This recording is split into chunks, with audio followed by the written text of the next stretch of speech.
Barcelona are having a clear-out, Havertz is almost a done deal, Juve stumbling the league, a transfer roundup and this week's Friday Feels, all coming up today as this is the Onefootball Daily News. I'm your host Angelina Kelly, let's get into it.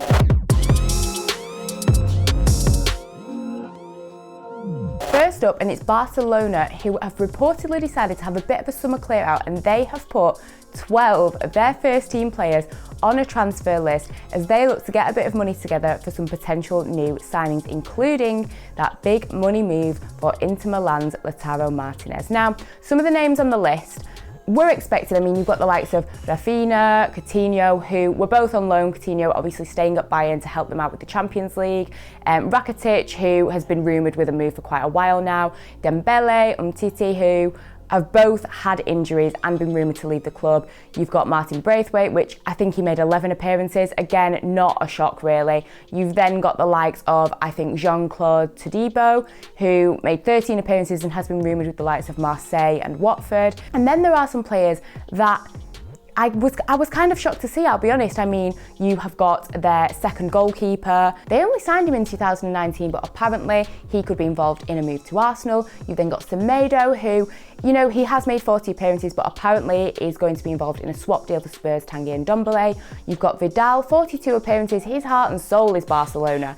You've then got a guy called Carles Alena, who was apparently told the other week that he was going to be in next season's squad. So who knows what's going on? At the end of the day, Barcelona do not have a trophy to their name this season, depending what happens with the Champions League, of course. But, you know, with the likes of Piqué, Busquets, Suarez getting older, Messi getting older, apparently his father is off to Inter Milan to negotiate a deal. One thing is for sure, that they are clearly looking for some new talent, and it's looking like they maybe want to clear out a few players, get a few euros in the back pocket, so they can definitely secure this Martinez deal. Will they get Martinez?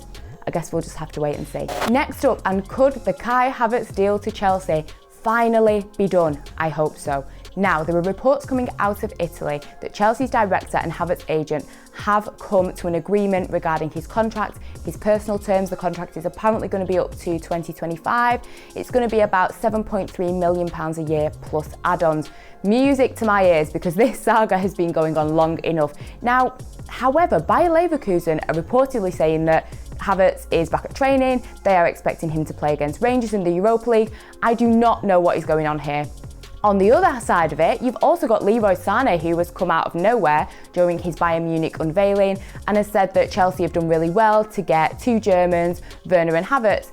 Obviously, everyone's jumped on the bandwagon and thinks that Leroy Sané has a personal little hotline to Havertz's agent. I don't think that's it. I think he's just assumed. But one thing is for certain, Lampard is certainly not giving up on Havertz. They're apparently even flying out technical director Petr Cech. They are pulling out all the stops to try and get their man. Surely a Kai Havertz deal is not far away. Going over to Italy now, and Juventus, they failed to seal the deal last night as they lost to Udinese. Now, Juventus have been champions for I think 3,000 days now, and they need just one win in their final three to get that 9th Serie A title. Now, some people have been worried, they do look fatigued and tired. Could they potentially slip with Atalanta just 6 points behind? They've won, I think, 1 in their last 5. I'm still confident that they can do it. At the end of the day, Atalanta, Lazio and Inter that are behind them, I think they've won a combined 5 out of their last 15 games. So Juve can definitely still do this. Now, if their rivals slip up on Saturday, by the time they play on Sunday, it could mean that they've already won Serie A, and I'm sure that their manager Serie will be wiping a bead of sweat from his brow as he wins his first league title. Whether he will stay at Juventus, I guess we'll just have to wait and see. Next up, and it is our transfer roundup. We'll kick things off with Mario Balotelli. Now, he is reportedly in talks with Serie C side Como about signing a deal. Over at Spurs, they are apparently keeping tabs on Roma player Nicolo Zaniolo.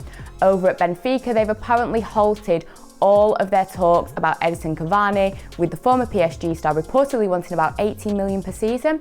And finally, Kasper Schmeichel has come to the defence of David De Gea, saying that Dean Henderson still needs a good 2 seasons before he is ready for the big time. And finally, we come to this week's Friday Feels. This is the opportunity for you guys to give us your footballing predictions in the comment section below, and some of the correct ones will be read out by Matt on Monday. So, My 3 predictions, first up, we're going to go with Villa and West Ham. Villa are battling to stay out of that relegation zone. West Ham are now confirmed to be staying in the Premier League. I think Villa are really going to show up for this one, and I think it's going to be a good 2-1 win. Next up, Juventus. Like I said, although they did slip up, I feel like they will get a 2-0 win over Sampdoria. And finally, Leicester v United. On paper, with Leicester's form, United should win this one, but why would they make things that easy for themselves? I am going to go with a 1-1 draw. So there you have it. That is everything for today's daily news. Don't forget to let me know in the comment section down below what your Friday feels are, and of course everything else on the daily news. So yeah, thank you very much for watching as always. Don't forget to hit that like button and click here or here to have a look at all of the other content we have got going on at Onefootball. Matt will be back next week, do not worry, he is returning. Hope you all have a fantastic weekend, and I'll see you guys soon.